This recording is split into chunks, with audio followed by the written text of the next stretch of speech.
Mrs. Nataki Atiba Dilchan, Permanent Secretary in the Ministry of National Security, Deputy Permanent Secretary, Madam J. Spear, and other officials of the Ministry of National Security,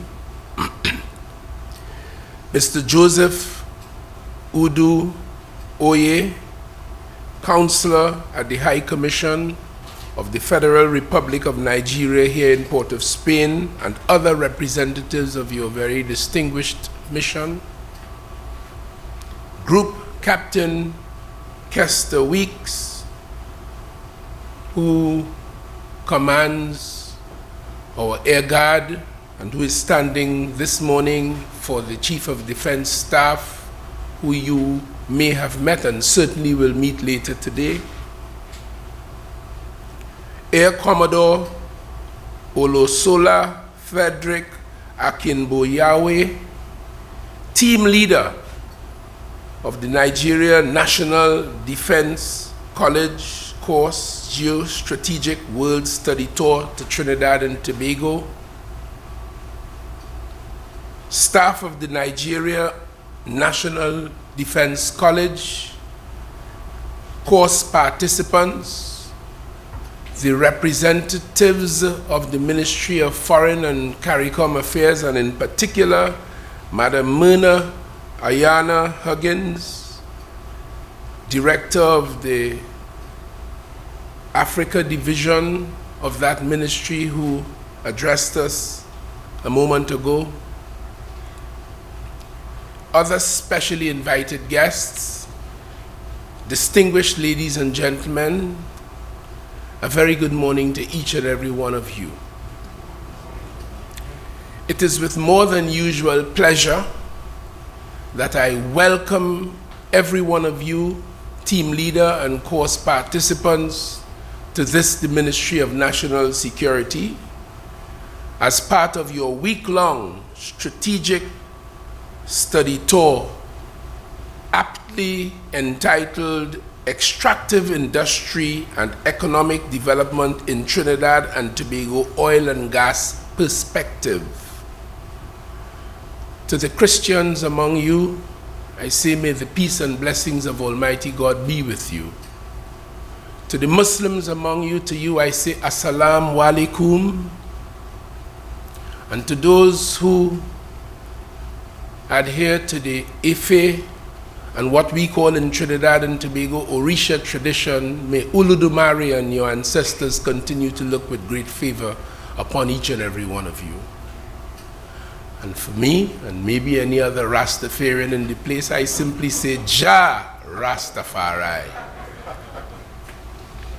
We are more than happy, really, to have you yet again. I am advised that this is not the first time that your proud college, your college which has educated and guided the military might and the military philosophy of the state of Nigeria for many years, I am told that this is not the first time that you are represented here, so we specially welcome you.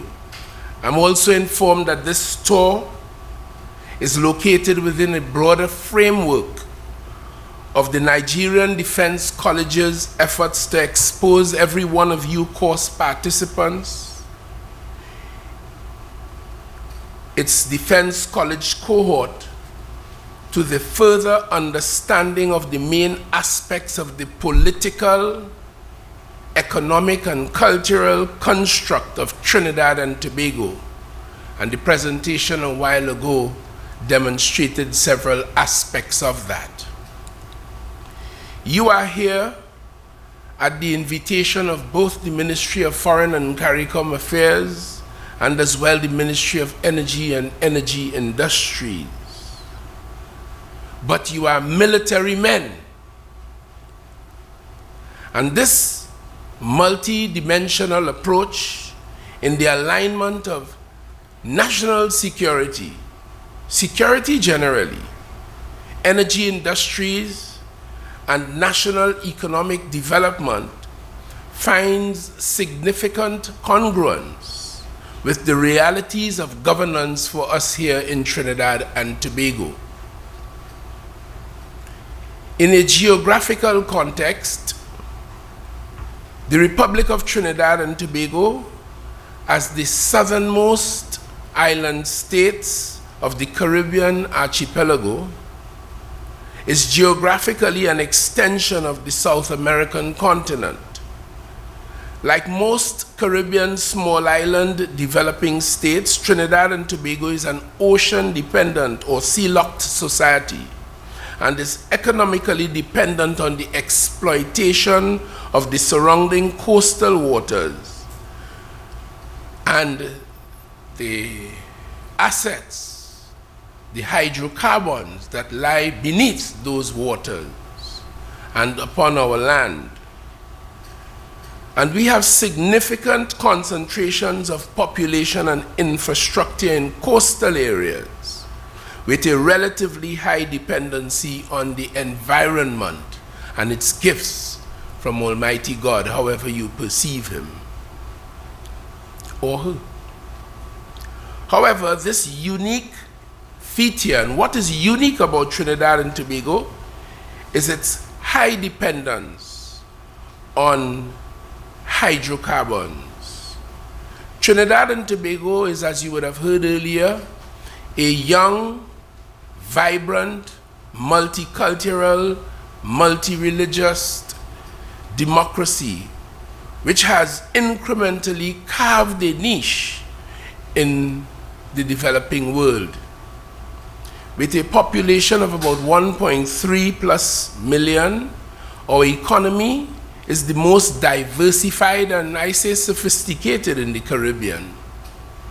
For a country of our size, the strategic leverage we wield is owed to several factors, including the fact that we are the world's 5th largest producer of liquefied natural gas, the first exporter of methanol and ammonia, and we possess an ample sovereign wealth fund. We enjoy a lead role in the Caribbean community in promoting the political and economic integration of this region, promoting that agenda. Trinidad and Tobago's national interests are predicated on the country's needs and corresponding objectives based on government's account and interpretation of the current realities both at home and abroad.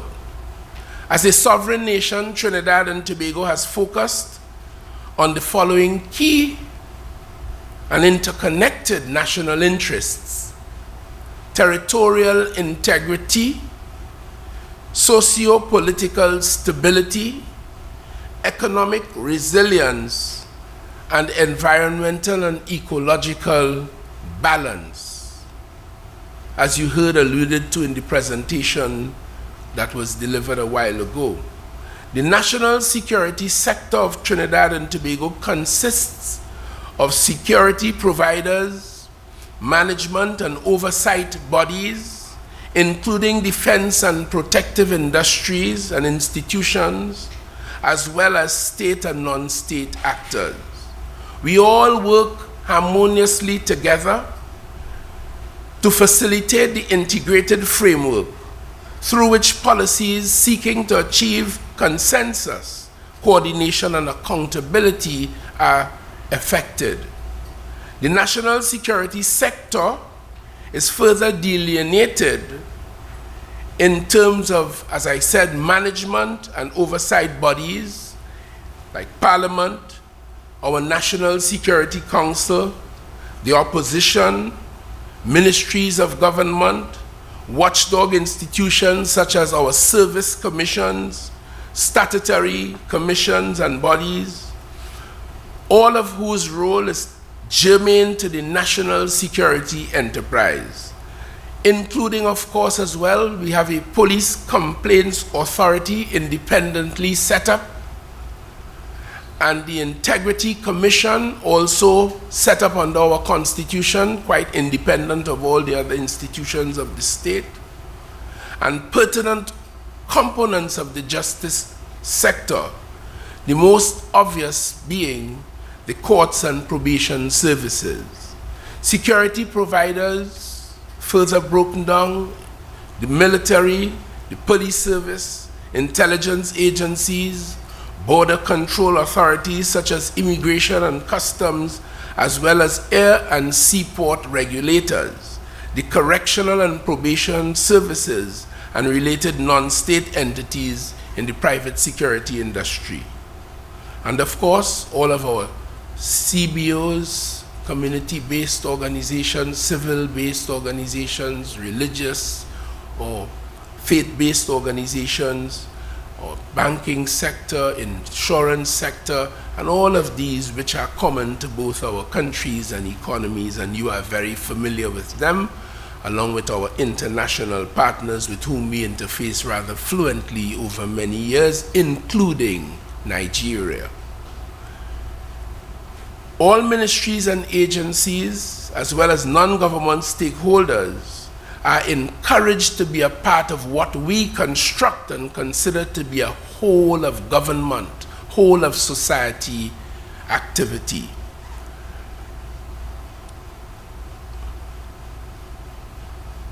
We in Trinidad and Tobago consider our economic resilience to be critical in our quest for sustainable growth and development. It is dependent on the performance of our economic system, benchmarked against the core international norms and standards.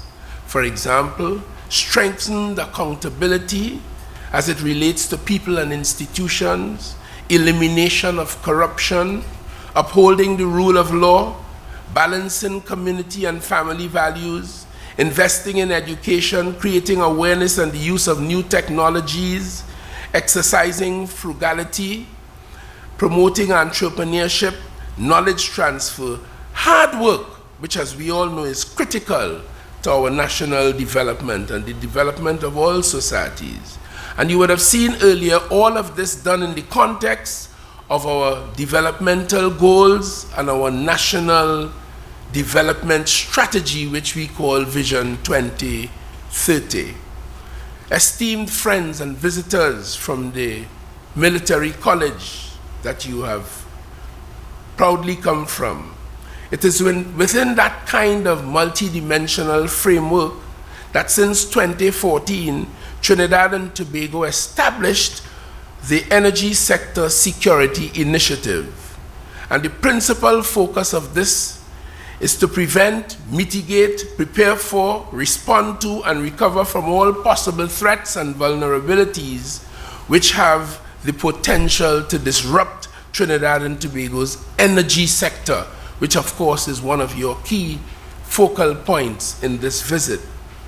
To this end, the Strategic Committee of the Energy Security Sector Initiative is co-chaired by yours truly as Minister of National Security and the Minister of Energy, while the operational committee of this organization is chaired by our Vice Chief of Defense Staff and led in very practical ways by Group Captain Weeks, who is with us here today.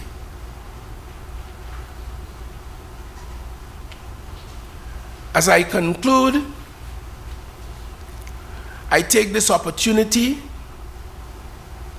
to extend my deep condolences to you as military leaders, as leaders of Nigeria, and to all of the government and the people of Nigeria, because I have become aware of the tragic loss that you sustained a few days ago, arising from a violent attack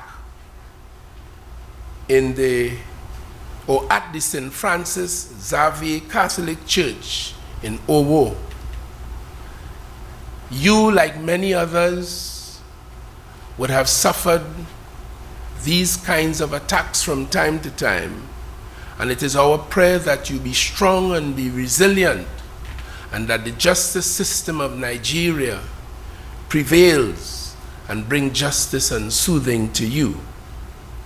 We too have our challenges as a nation state in Trinidad and Tobago. We have to be constantly on watch, like all other states of the world, for violent extremist conduct, terrorism, money laundering, and ordinary corruption, which afflicts us all in a very serious way. And Trinidad and Tobago takes a very serious view of these, and our protection against those is obviously led by the Ministry of National Security.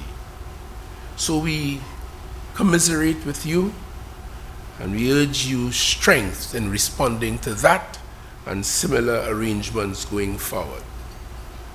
As I mentioned the word Owo, and as I read your names in my protocol listing earlier, I did so with a great sense of pride. And as Major Lynch explained a while ago, we obviously have very deep historical and ancestral ties to Nigeria.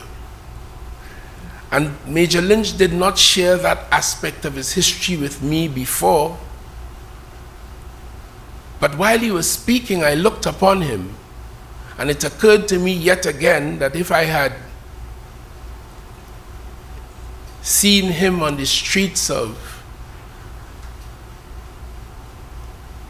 Nigeria somewhere, Abuja, or anywhere, I really would not have been able until he spoke to identify, or he identified his nationality, that of course he was from Trinidad and Tobago.